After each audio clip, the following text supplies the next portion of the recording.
Have you ever just taken a second to listen to the incoherent ramblings that come out of the mouth of Donald Trump? You take a look at bacon and some of these products, and some people don't eat bacon anymore. And we are going to get the energy prices down. When we get energy down, you know, this was caused by their horrible energy wind. They want wind all over the place. But when it doesn't blow, we have a little problem.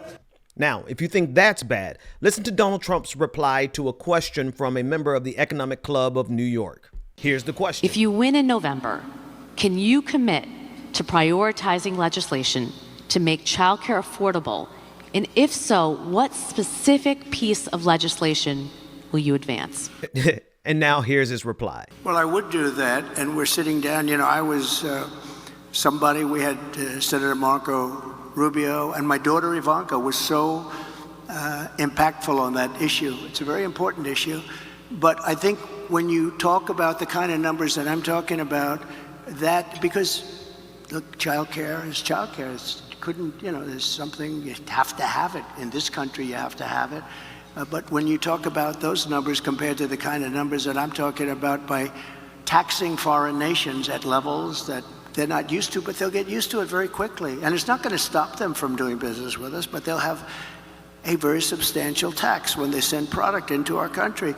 Those numbers are so much bigger than any numbers that we're talking about, including childcare, that it's going to take care. We're going to have, I look forward to having no deficits within a fairly short period of time, coupled with the reductions that I told you about on waste and fraud and all of the other things that are going on in our country.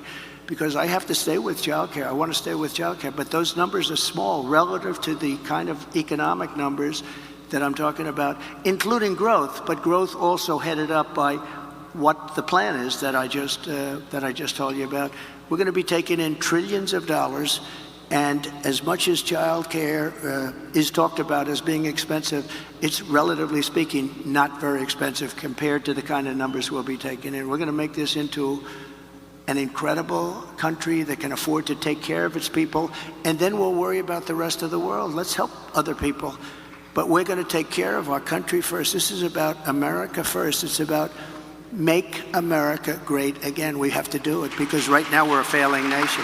So we'll take. It's become very clear in this country that Donald Trump has never been held to account. He's never been held to a standard. It's almost like he's never had to do anything without being graded on a curve, given a participation trophy for just showing up. And this is not how we traditionally run campaigns for president. This is not how the media has covered presidents. But when Donald Trump came on the scene, it was almost like they had to coddle his severe lack of intellect, his underperforming intelligence levels, his lack of communication skills. The media almost instinctively started to cover for him. And we have suffered through this for the last 10 years of his entire existence. I argue that Donald Trump is suffering from severe mental and cognitive decline, likely exacerbated by how many times he's contracted COVID-19.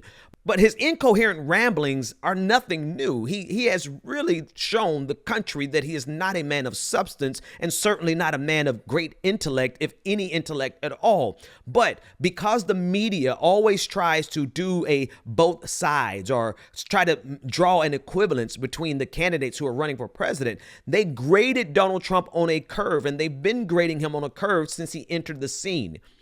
It didn't really become evident to most of America until we saw how they responded to Kamala Harris's interview on CNN with Dana Bash. She is running for president of the United States, and therefore she should be held to a higher standard than the average American, and it's a standard that she excels to.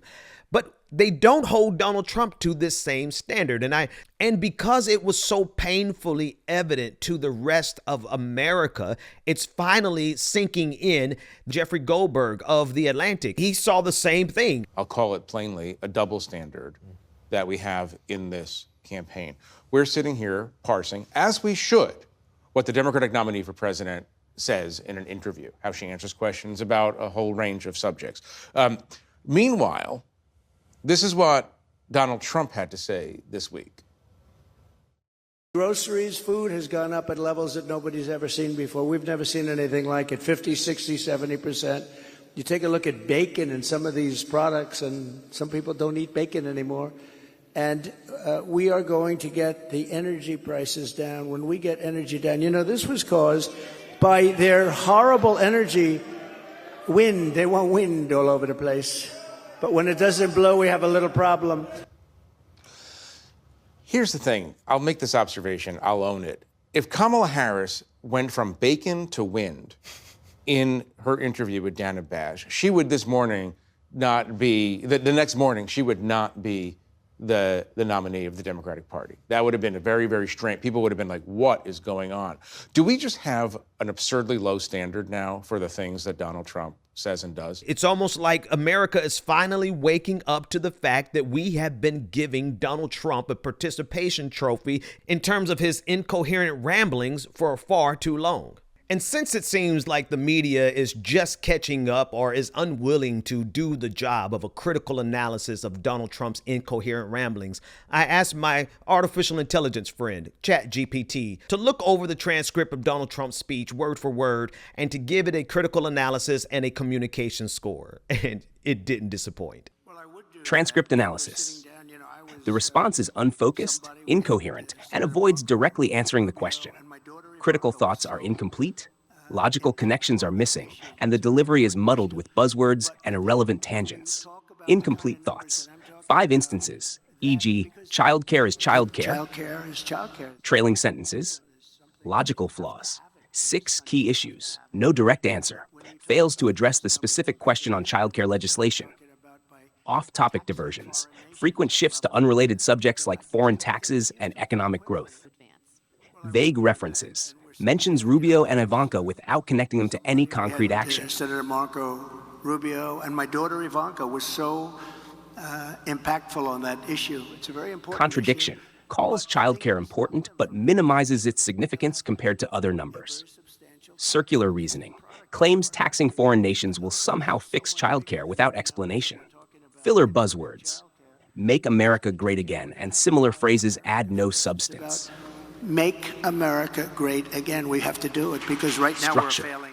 Disorganized, with rambling and incoherent flow, sentences often left unfinished or abruptly redirected. Overall communication skills score, 10. The response is unfocused, incoherent, and avoids directly answering the question. Critical thoughts are incomplete, logical connections are missing, and the delivery is muddled with buzzwords and irrelevant tangents. The overall communication is poor, lacking clarity, coherence, and relevance. Be sure to share, like, and subscribe to this channel, Really American, where we are light years ahead in communication skills than Donald Trump could ever be. Some people don't eat bacon anymore.